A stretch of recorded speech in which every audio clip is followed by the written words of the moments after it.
ఈ బడ్జెట్ సమావేశాల సందర్భంగా రాష్ట్ర గవర్నర్ గారు ఉభయ సభలను ఉద్దేశించిన ప్రసంగానికి ధన్యవాదం తెలిపే తీర్మానంలో పాల్గొనేదానికి నాకు ఇచ్చిన అవకాశానికి మీకు ఈ సభకు మరి ముఖ్యంగా మా నాయకులు వైఎస్ జగన్మోహన్ రెడ్డి గారికి మరి నా ధన్యవాదాలు తెలుపుతా ఉన్నాను.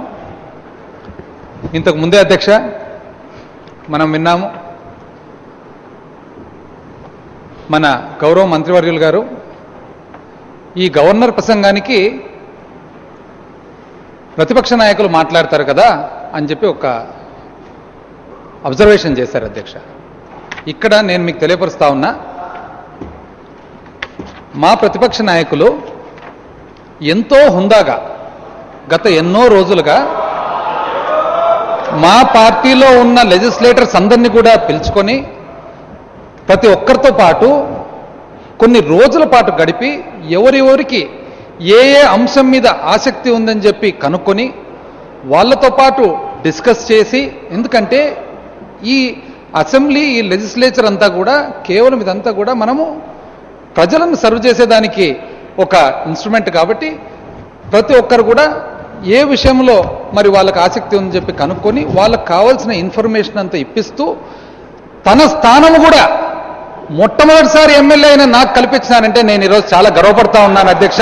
ఈ లీడర్ కింద నేను పనిచేసేదానికని మీకు తెలియజేస్తా ఉన్నాను. మరి ఇదే విషయానికి వస్తే ప్రతిపక్ష నాయకులు గారు పోయినసారి చాలా అనర్గళంగా చాలా బ్యూటిఫుల్గా బడ్జెట్ గురించి మరి ఆ రోజు డిస్కస్ చేసినప్పుడు, గవర్నర్ గారి ప్రసంగం మీద లాస్ట్ టైం డిస్కస్ చేసినప్పుడు మరి కొంతమంది అటుపక్క నుంచి అబ్జర్వ్ చేశారు అధ్యక్ష, అన్ని ప్రతిపక్ష నాయకులే మాట్లాడతారని చెప్పి. తను అన్ని మాట్లాడితేనేమో అన్ని మాట్లాడతారంటారు, తను వేరే వాళ్ళకి స్థానం కల్పిస్తేనేమో ఎందుకు మాట్లాడలేదని అంటారు. ఇది ఏ విధంగా సాగుతూ ఉంది అధ్యక్ష ఈ డిస్కషన్? నాకైతే మరి కొంచెం ఇది ఎందుకంటే అంత ఇంప్రెసివ్గా అయితే కనపడడం లేదు. మరి అదేవిధంగా అధ్యక్ష 8వ తేదీ మన ఉమెన్స్ డే. మరి ఉమెన్స్ డే సందర్భంగా మన రాష్ట్ర ముఖ్యమంత్రి గారు ఒక మీటింగ్లో 202 రూపాయలు చెక్ ఇవ్వడం జరిగింది అధ్యక్ష. మరి అదే 202 కోట్లు. మరి ఆ విషయంగా, ఎందుకంటే మనకు లేడీస్ మహిళలు అనేటప్పటికీ one of the most important people in society కాబట్టి మరి వాళ్ళకు సంబంధించిన కొన్ని విషయాలు అడ్జర్న్మెంట్ మోషన్ మూవ్ చేయాలని చెప్పి ప్రతిపక్ష నాయకులు గారు డిస్కస్ చేయాలని చెప్పి మరి అడిగారు అధ్యక్ష. తాను అడిగింది ఏదంతా కూడా ఓన్లీ 5 minutes టైం. ఆ 5 minutes టైం కూడా ఎందుకంటే to explain the necessity for having an adjournment motion అధ్యక్ష. పోయి అప్పుడు సేమ్ మా మంత్రివర్యులు గారు సలహా ఇచ్చారు అధ్యక్ష, ఏమని, గవర్నర్ గారి సందేశంలో మీరు డిస్కస్ చేయొచ్చు కదా, సో అక్కడ డిస్కస్ చేయండి అని చెప్పి మంత్రివర్యులు గారు మరి సలహా ఇచ్చారు. మరి అదే సలహా నేను ఇప్పుడు ఫాలో అవుతా ఉన్నాను అధ్యక్ష. మనకు గవర్నర్ గారి ప్రసంగం అయినా కూడా మనకు మహిళలు కూడా మోస్ట్ ఇంపార్టెంట్ పీపుల్ కాబట్టి, పైగా 8వ తారీఖే మరి ఉమెన్స్ డే జరిగింది కాబట్టి మొదట్లోనే మహిళలతోనే మన మంత్రివర్యులు ఇచ్చిన సజెషన్ ప్రకారం స్టార్ట్ చేస్తూ ఉన్నాను అధ్యక్ష. మరి వాస్తవానికి మన ఈ ప్రభుత్వం ఏర్పడినప్పుడు గౌరవ ముఖ్యమంత్రి చంద్రబాబు నాయుడు గారు ముఖ్యమంత్రిగా అయినప్పుడు మనకు ఈ రాష్ట్రంలో డ్వాక్రా మహిళలకు 14,204 కోట్ల రుణాలు ఉన్నాయి అధ్యక్ష. This has been verified by SLBC which has been presided by the chief minister on number of occasions అధ్యక్ష. మరి దాంట్లో ఇప్పటి వరకు కూడా మనకు యాక్చువల్గా రెన్యూ అయిన లోన్స్ అబౌట్ 1000 crores ఉన్నాయి అధ్యక్ష. మరి ఈరోజు అప్పటి నుంచి ఇప్పటి వరకు ఫ్రెష్ లోన్స్ దాదాపు మనకు ఒక 2,000 కోట్లు ఇవ్వడం జరిగింది అధ్యక్ష. మరి ఈ 3,000 కోట్ల మీద ఒకవేళ మనం ఇంట్రెస్ట్ క్యాలిక్యులేట్ చేసినట్లయితే అట్ ద రేట్ ఆఫ్ 12.5% అప్రాక్సిమేట్గా మనకు 400 కోట్లు ఓన్లీ ఇంట్రెస్ట్ అవుతుంది అధ్యక్ష. అయితే ఈ 204 కోట్లలో మనము అప్రాక్సిమేట్గా 1000 కోట్లు మనము ఏదైతే మనము రిన్యూ అయినాయో మరి దాంట్లో 13,200 కోట్లు ఇంకా మిగిలిపోతాయి అధ్యక్ష, అంటే రిన్యూ కానివి. సో దానికంతా కూడా ఆటోమేటిక్గా అపరాధ వడ్డీ చెల్లించాల్సి వస్తుంది. మరి 13,200 కోట్ల అపరాధ వడ్డీ అట్ ద రేట్ ఆఫ్ 18% మనం క్యాలిక్యులేట్ చేస్తే అప్రాక్సిమేట్గా 2,000 కోట్లు ఇంట్రెస్ట్ అవుతుంది అధ్యక్ష.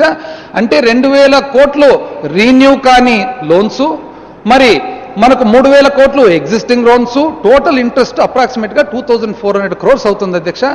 మనము ఈరోజు 202 కోట్లు ఇచ్చేసి ఇంత మరి సర్టిఫికేషన్ పొందుతా ఉందామంటే ఓన్లీ ఇంట్రెస్ట్లోనే అధ్యక్ష మనకు 2400 మైనస్ 202 కోట్లు వేసుకుంటే ఎంత ఇంట్రెస్ట్ ఉంటుందో ఒక్కసారి మనం గమనించాలని చెప్పి తెలియజేస్తా ఉన్నా అధ్యక్ష. మరి ఇది ఇలా ఉండగా అధ్యక్ష నాకైతే 202 కూడా కొద్దిగా తమాషగా కనపడతా ఉంది అధ్యక్ష. ఎందుకంటే తమాషా కాదు, కొద్దిగా సెంటిమెంటల్గా.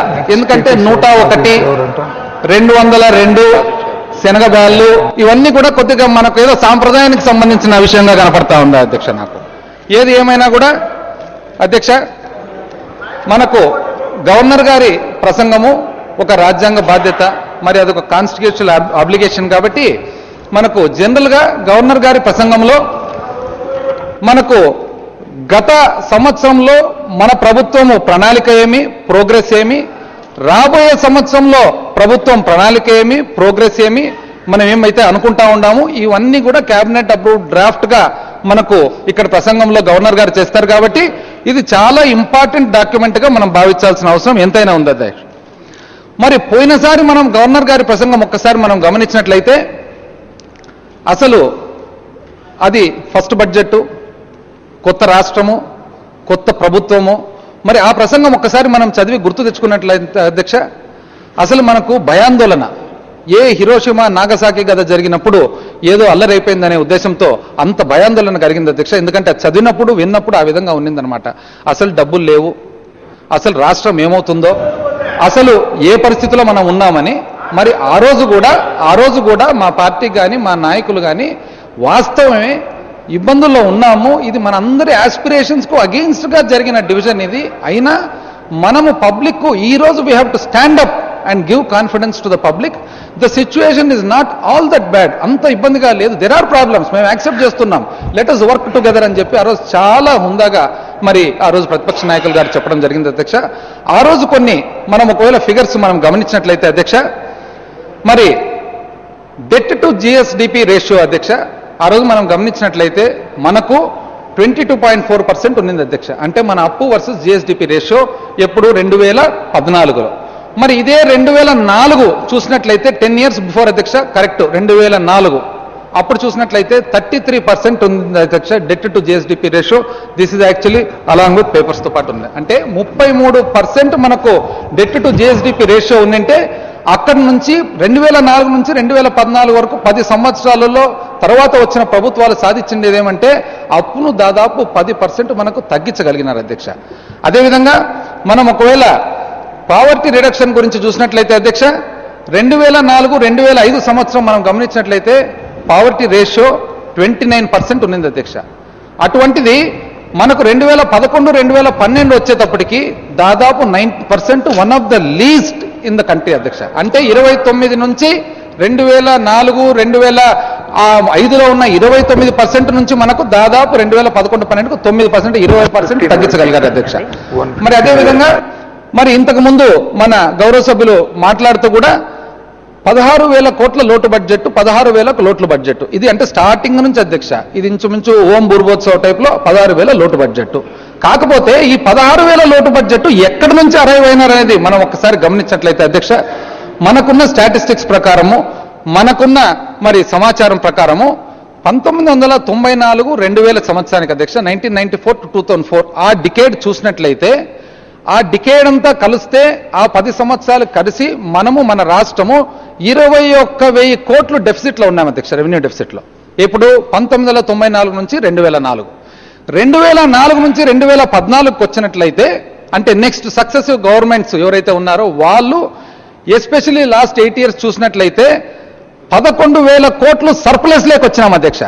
అంటే 2004 సంవత్సరంలో మనం 21,000 కోట్లు ఏదైతే డెఫిసిట్లో ఉన్నామో అది 2014 కంతా కూడా మనము 11,000 సర్ప్లస్కి వచ్చినాం అధ్యక్ష. సో మన ప్రభుత్వం 2014లో ఎప్పుడైతే టేకప్ చేశామో అప్పుడు వాస్తవానికి మనం రెవెన్యూ సర్ప్లస్లో ఉన్నాం అధ్యక్ష. డెఫినెట్లీ 2014-2015లో వీ ఎక్స్పెక్ట్ రెవెన్యూ డెఫిసిట్. ఎందుకు వీఆర్ ఎక్స్పెక్ట్ డెఫిసిట్ అంటే విభజన జరిగింది, మనం అనుకున్న ప్రకారంగా మనకు ఒకవేళ రెవెన్యూస్ రాకపోవచ్చు, కాకపోతే దానికి కంప్లీట్ క్లారిటీ అనేది పక్కాగా ఫిగర్ అరైవ్ కాదు until we close the budget financial year. కాబట్టి మనము వీఆర్ ఎక్స్పెక్టింగ్ దానికే మనకు ఏపీ రీఆర్గనైజేషన్ చట్టంలో వాళ్ళు ఏమన్నారు అధ్యక్ష, we expect residual Andhra Pradesh state to have revenue deficit, there four that will be bridge అని చెప్పి చట్టంలో యాక్ట్లో మనకు పెట్టి ఉన్నారు అధ్యక్ష. కానీ 16,000 ఫిగర్ అనేది మాత్రము నాకు తెలిసి I don't know how they arrived. మాకేదైనా ఏ విధంగా అరైవ్ అయినారో చెప్తే కూడా అది హెల్ప్ఫుల్గా ఉంటుంది అని చెప్పి మీకు మరి నేను తెలియజేసుకుంటా ఉన్నా అధ్యక్ష. మరి ఆ రోజు మేము ఎప్పుడైతే మేము ఆ రోజు అంత దారుణమైన పరిస్థితి లేదు అధ్యక్ష. అధ్యక్ష అధ్యక్ష అధ్యక్ష ఇది చాలా ఇంపార్టెంట్ డిస్కషన్ అధ్యక్ష. అయినా కూడా అధ్యక్ష ఇది చాలా ఇంపార్టెంట్ డిస్కషను అయినా కూడా అధ్యక్ష ఇప్పుడు ఇక్కడ అధ్యక్ష ఇక్కడ ఎంత ఇంపార్టెంట్ డిస్కషన్లో ఏమైందంటే ఇది వాస్తవానికి ఇక్కడ సభకు మన గౌరవ ఉప ముఖ్యమంత్రి గారు సభకు ఉప ముఖ్యమంత్రి గారు రాష్ట్రానికి ఉప ముఖ్యమంత్రి గారు కానీ నాకు అంకుల్ అధ్యక్ష ఆయన చిన్నప్పటి నుంచి. అయితే ఇప్పుడు మా అంకుల్ గారు నాకు ఒక ఇది ఇచ్చినారు ఏమని, మా తెలుగుదేశం ప్రభుత్వం నిన్ను సర్పంచ్ చేసింది అని చెప్పేసి. స్వాతంత్రం వచ్చినప్పటి నుంచి మేము సర్పంచ్లుగా ఉన్నాం అధ్యక్ష. మా అప్పుడు కూడా తెలుగుదేశం ప్రభుత్వం చేసిందే మమ్మల్ని అని చెప్పి అడుగుతా ఉన్నా నేను. తెలుగుదేశం ప్రభుత్వం గురించి మరి ఇక్కడ కాదు కదా అధ్యక్ష. అదేవిధంగా మరి ఇప్పుడు ఇదే మా అంకుల్ గారు పాపం యాక్చువల్గా వాస్తవానికి ఆయన ఫస్ట్ ఉప ముఖ్యమంత్రి అయిన తర్వాత తాను రెవెన్యూ శాఖ మంత్రి అయినప్పుడు నేను చాలా అనుకున్నాను అధ్యక్ష. ఏమని అనుకున్నానంటే పాపం ఈ వయసులో పాపం మా పెద్ద మనిషి ఎంత తిరగాల శ్రీకాకుళం నుంచి చిత్తూరు వరకు రెవెన్యూ, అది కూడా సబ్జెక్టు, పాపం ఎండకు వానకు ఏమైపోతాడని చెప్పి నేను అనుకుంటే వారంలో 4 రోజులు కర్నూలు ఉంటారు అధ్యక్ష. నేను లేకుంటే డోను. దాంతోపాటు కోడుమూరు, కొసిగి, మంత్రాలయం, మరి గోనెగండ్ల ఇన్ని ఎక్కడెక్కడెక్కడో ప్రాంతాలు పాపము తిరుగుతూ అక్కడ అడ్రస్ కూడా పాపం ఎంత ఓపిక అధ్యక్ష ఈ వయసులో కూడా అడ్రస్లో గ్రామీణ ప్రాంత ప్రజలందరికీ కూడా అసలు అక్విజిషన్ అంటే ఏమి, ల్యాండ్ పూలింగ్ అంటే ఏమి, పీపీపీ అంటే ఏమి, ఇవన్నీ కూడా ఇంగ్లీష్ టు తెలుగు ట్రాన్స్లేషన్ జరుగుతూ ఉంది అధ్యక్ష. అక్కడ మళ్ళీ అక్కడ కూడా అధ్యక్ష ఆయన పెద్ద మనిషి ఆయన్నే చెప్తున్నాడు. నేను మళ్ళీ ఎంత బాధపడి అంటే నాకు ఎంత ప్రేమ ఉండండి ఆయన మీద పాపం పెద్ద మనిషి మీద. అందుకనే నేను చెప్తున్నా అధ్యక్ష. కాకపోతే ఇది వాస్తవానికి ఇది ఈ పర్సనల్ విషయాలు మాట్లాడుకునేదానికి సమయం కాదు, మరి సందర్భం కూడా కాదు. కాకపోతే నేను చెప్పేది ఏమంటే మా అంకుల్ గారు న్యూస్ పేపర్ రిపోర్ట్స్ చదవలేదా డోన్ ఎమ్మెల్యే అంటున్నాడు. నేనేం చెప్తున్నా అంటే నేను న్యూస్ పేపర్ రిపోర్ట్స్ ఫాలో కాను సార్. నేను ఫాలో అవుతుండేది CAGR reports, reserve bank reports, and నేను ఫాలో అవుతా ఉండేది planning commission reports. News paper reports follow అయ్యి మనం నిర్ణయానికి జడ్జిమెంట్కి వచ్చే పాట అయితే మళ్ళీ ఇది చాలా నాకు తెలియదు అధ్యక్ష, మళ్ళీ ఏ విధంగా ఇచ్చేయగలుగుతాం. మరి మా అంకుల్ గారు ఏం ఆలోచిస్తున్నారో కానీ మొత్తం మీద మాత్రం వాస్తవం అధ్యక్ష. Let us go into the subject అధ్యక్ష. ఎందుకు ఇది ఇప్పుడు ఇక్కడ ఏది ఏమైనా కూడా లాస్ట్ టైం మాత్రము అంత ఇబ్బందికర పరిస్థితి మనం we have to give confidence to the public అనేసి మనం చాలా అన్ని రకాలకు కూడా మరి భరోసా ఇవ్వాలని చెప్పి చెప్పడం జరిగింది. ఈ రోజు అప్పుడు ఏమన్నారంటే అధ్యక్ష మీరు భయభ్రాంతులు సృష్టిస్తున్నారు, సెంటర్ నుంచి రావాల్సినది రాకుండా చేస్తున్నారు, మీరు ఇట్లా చేస్తున్నారు అట్లా చేస్తున్నారు ఇప్పుడు కూడా కొంతమంది చెప్పారు అధ్యక్ష. కాకపోతే ఈ రోజు వీ హ్యావ్ టు యాక్సెప్ట్ అధ్యక్ష what we said is true అని. ఎందుకంటే ఈ రోజు మీరే ఇచ్చిన ఫిగర్స్ చూద్దాం అధ్యక్ష. అదే గవర్నర్ గారి ప్రసంగంలో ఏమంటున్నారు, ఏపీ ఈజ్ గ్రోయింగ్ అట్ 7.2% బ్రహ్మాండంగా. మరి మనకు ఏపీ ఈజ్ గ్రోయింగ్ అట్ 7.2%. ఆ రోజు మనం ఏమనుకున్నాము, అసలు తెలంగాణ అసలు బ్రహ్మాండంగా మొత్తం కొట్టేసుకుంది, అయిపోయింది, అసలు మొత్తం కంప్లీట్ వాళ్ళ దగ్గరనే ఉందని అనుకుంటే ఈ రోజు వాళ్ళేమో బంగారు తెలంగాణ అది ఇది అని చెప్పుకుండ్రి. వాళ్ళు ఎక్కడ అధ్యక్ష they are growing at only 5.3%. ఆ రోజు తెలంగాణ ఏమన్నారు, మాకు అసలు గుజరాతే పోటీ ఎవరు లేరంటే వాళ్ళేమో 5.3% గ్రోత్, మనమేమో 7.2% గ్రోత్. అంటే మేము చెప్పినది నిజమా కాదా అధ్యక్ష ఒకసారి మీకు తెలియజేసుకుంటా ఉన్నా, ఎందుకంటే భరోసా ఇచ్చేది చాలా ఇంపార్టెంట్ కాబట్టి. మరి అదేవిధంగా అధ్యక్ష 7.2 గ్రోత్ చూపించేటప్పుడు పర్ క్యాపిటల్ ఇన్కమ్ కూడా 90,000 రూపాయలు చూపించారు, సంతోషం. అగ్రికల్చర్ 5.9% గ్రోత్ చూపించారు అధ్యక్ష, సంతోషం. ఇండస్ట్రియల్ సెక్టర్ 5.25 గ్రోత్ అధ్యక్ష, సంతోషం. సర్వీసెస్ 8.48 సంతోషము. ఇది 2014-15కు మంచిదే, ఇవన్నీ బాగానే ఉన్నాయి. మనకు అదృష్టవశాత్తు ఫార్చునేట్లీ మన టోటల్ భారతదేశం కూడా అంతకు ముందు సంవత్సరము కొద్దిగా ఇండస్ట్రియల్ గ్రోత్ అవన్నీ కూడా నెగిటివ్ ఉండేది అధ్యక్ష. ఈసారి మాత్రం పాజిటివ్ అయింది. పాజిటివ్ అయితే కూడా మనకేమైందంటే మైనింగ్ కానీ, మ్యానుఫ్యాక్చరింగ్ కానీ, దాని తర్వాత ప్రొడక్షన్ కానీ, కన్స్ట్రక్షన్ కానీ, ఇవన్నీ కూడా అన్ని రకాలు కూడా దేశవ్యాప్తంగా కూడా they have recorded good growth అధ్యక్ష. అలాంగ్ విత్ దట్ మనం కూడా we have recorded growth, very good, సంతోషం. మొత్తం ఎందుకంటే రాష్ట్రం బాగుపడేది అందరికి కావాల్సిండేది. కాకపోతే ఇక్కడ ఒక్క అంశం మనం గమనించాలి అధ్యక్ష. మనం అగ్రికల్చర్ వీఆర్ షోయింగ్ 5.9% గ్రోత్. యాక్చువల్గా మనము అగ్రికల్చర్ అండ్ అలైడ్ యాక్టివిటీస్ అని చూపిస్తా ఉన్నాం అధ్యక్ష. అక్కడ మనము 60% of the work force of the state 60% కంటే ఎక్కువ కూడా they are mostly dependent on purely agriculture. Allied activities అంటే ఇంకా ఫిషరీస్ అవన్నీ ఇవన్నీ వచ్చేస్తాయి అధ్యక్ష. మరి అది చూసినట్లయితే మనం actually we are recording a growth of only 0.56% అధ్యక్ష, స్లైట్లీ లెసర్ దెన్ 1%. వేరే last year the same pure agriculture we recorded a growth of 9.6% అధ్యక్ష. మరి దీనికి కూడా కారణాలు చెప్తాను. ఎందుకు అనంటే మనకు జనరల్గా కూడా కొన్ని వాతావరణ సిచ్యువేషన్స్, కొన్ని కేంద్ర మొత్తం దేశానికి సంబంధించిన సిచ్యువేషన్స్, మరి డెఫినెట్లీ వి యాక్సెప్ట్ రెయిన్ఫాల్ అంతా మనకు అనుకున్న ప్రకారంగా లేదు. మరి దాంతోపాటు కూడా మనకు రబీ క్రాప్కు మనకు యాక్చువల్గా కేంద్ర ప్రభుత్వం వలన కొద్దిగా మనకు యూరియా ఇంపోర్ట్స్ లేకపోవడం వలన అక్కడ షార్టేజ్ వచ్చింది. మరి దాంతోపాటు ముఖ్యంగా అధ్యక్ష ఇంపార్టెంట్ ఒక మనం విషయం గమనించాల్సిన అవసరం ఉంది ఇక్కడ. ఈవెన్ లెవీ ప్రొక్యూర్మెంట్ కూడా అధ్యక్ష మామూలుగా 75% చేసేది ఇయర్ 50% జరిగింది. మరి అది కూడా ఒక కారణము. At the same time 2 important points మనం గమనించాలి అధ్యక్ష. మనకు మెయిన్ ఇంపార్టెంట్ క్రాప్స్ వచ్చేసి మనకు ప్యాడీ, కాటన్ ఇంపార్టెంట్. ఎన్నో క్రాప్స్లో ఇవి 2 ఇంపార్టెంట్ క్రాప్. మరి దాంట్లో మనకు మొట్టమొదటిసారిగా కాటన్కు నాకు తెలిసినంత వరకు ఈసారి అసలు ఎంఎస్పీ ఏం ఇంక్రీజ్ లేదు అధ్యక్ష లాస్ట్ టైంకి ఈసారికి. అండ్ ప్యాడీకి చూసినట్లయితే one of the least increases in the entire decade 50 rupees increase ఇచ్చాము అధ్యక్ష. అది ఒక కారణం. దానితో పాటు ముఖ్యంగా అధ్యక్ష మన క్రాప్ లోన్స్. ఇప్పుడు మనకు ఈ కొత్త ప్రభుత్వం వచ్చినప్పుడు దాదాపు 56,000 రూపాయల లోన్స్ డిస్బర్స్మెంట్ ఉండేది. మరి కోట్లు 56,000 కోట్ల అధ్యక్ష డిస్బర్స్మెంట్ ఉండేది. మరి మనకు ఈ రుణమాఫీ అనే ప్రోగ్రాము కంప్లీట్గా సంపూర్ణంగా సక్సెస్ఫుల్గా లేకపోవడము, ఇంతవరకు కంప్లీట్గా ఇంప్లిమెంటేషన్ కాకపోవడము, పబ్లిక్లో కన్ఫ్యూజన్ క్రియేట్ కావడము, బ్యాంకర్స్లో కన్ఫ్యూజన్ క్రియేట్ కావడము, మరి గవర్నమెంట్లో కన్ఫ్యూజన్ క్రియేట్ కావడం, ఇవన్నీ కారణాల వలన 30 to 40% మాత్రమే డిస్బర్స్మెంట్ జరిగింది అధ్యక్ష. మరి ఈ డిస్బర్స్మెంట్ వలన ఏమైందంటే మనకు ఆటోమేటిక్గా ఇన్ని ప్రాబ్లమ్స్, వర్షాలు సరిగా లేకపోవడము, మనకు యూరియా షార్టేజ్ రావడము, రుణమాఫీ ప్రాబ్లం వలన మనకు లోన్స్ బ్యాంక్స్ డిస్బర్స్మెంట్ కాకపోవడము, ఇవన్నీ వలన కూడా ప్రైవేట్ లెండింగ్ కూడా మనం పోవాల్సి వచ్చింది అధ్యక్ష రైతులు. సో ఈ కారణాలన్నీ మనం గమనించినట్లయితే మనము 0.56 or 1% గ్రోత్ ఏదైతే మనం చూపిస్తా ఉన్నామో ప్యూర్లీ అగ్రికల్చర్కు, అది యాక్చువల్గా మనకు పర్ ఏకర్ రైతుకు అంటే ఒక్కొక్క ఎకరానికి రైతుకు యాక్చువల్గా ఓవరాల్గా బెనిఫిట్ అయితే 1% కనపడతా ఉంది, 1% లోపు. కాకపోతే పర్ ఏకర్ అనేది లెక్కేసేటప్పటికి గ్రోత్ లేదు కానీ యాక్చువల్గా ఇబ్బంది పడతా ఉన్నారు అధ్యక్ష రైతులు. ఇవన్నీ కూడా they're all substantiated by records. At the same time మనకు యాక్చువల్గా అధ్యక్ష మనం గమనించినట్లయితే ఈ సంవత్సరం లాస్ట్ ఇయర్ మనం ఒకసారి గమనించినట్లయితే ఇన్సిడెంటలీ మన రాష్ట్ర ప్రభుత్వానికి ఫస్ట్ ఇయర్, అసలు రాష్ట్రానికే కొత్త రాష్ట్రం కాబట్టి first year definitely there are bound to be problems. ఇవన్నీ కూడా మరి అండర్స్టాండబుల్ అధ్యక్ష. ఇవన్నీ కూడా మళ్ళీ లాస్ట్ ఇయర్ మనం చూసినట్లయితే గవర్నర్ గారి ప్రసంగం అక్కడ నుంచి మొదలు పెట్టుకున్నాం. ఎందుకంటే ఫస్ట్ ఇయర్ ఫస్ట్ గవర్నమెంట్ కాబట్టి చూసినట్లయితే 4-5 ఇంపార్టెంట్ అంశాల మీద మరి రాష్ట్ర ప్రోగ్రామ్ అనేది ఒకటి చెప్పడం జరిగింది అధ్యక్ష. ఇవన్నీ కూడా ఎప్పటి నుంచి pre election. So pre election అంటే ఏమవుతుంది, election manifesto. So election manifesto became the official agenda of the government 2014-15. So అప్పుడు ఎలక్షన్ మేనిఫెస్టోలో ఏమున్నాయి అధ్యక్ష, మనకు ముఖ్యమైన అంశాలు, వెల్కమ్ టు ఇట్ లేటర్. రుణమాఫీ, రైతు రుణమాఫీ, వైవర్ ఆఫ్ లోన్స్ టు డ్వాక్రా గ్రూప్స్ అండ్ వీవర్స్, అంటే మనకు చేనేత కార్మికులకు అండ్ డ్వాక్రా గ్రూపులకు లోన్స్. అదేవిధంగా పెన్షన్ ప్రోగ్రామ్ ఎన్హాన్స్ చేస్తూ ఓల్డేజ్ పెన్షన్ అనుకోండి, విజయ పెన్షన్ అనుకోండి, హ్యాండిక్యాప్ పెన్షన్స్ అనుకోండి. అదేవిధంగా employment generation and retainer to unemployed people, నిరుద్యోగ భృతి. హట్లెస్ ఏపీ, గుడిసె ఉండకూడదు ఆంధ్రప్రదేశ్లో. 9 hours పవర్ అంటే 9 గంటల పాటు మనము పవర్ ఇస్తామనేది అధ్యక్ష. ఇదంతా కూడా మేనిఫెస్టో, మన మేనిఫెస్టో అధ్యక్ష. సో ఇది విల్ కమ్ టు ఒకటి లేటర్ అండ్ అధ్యక్ష ఒక్కొక్క అంశం మీద.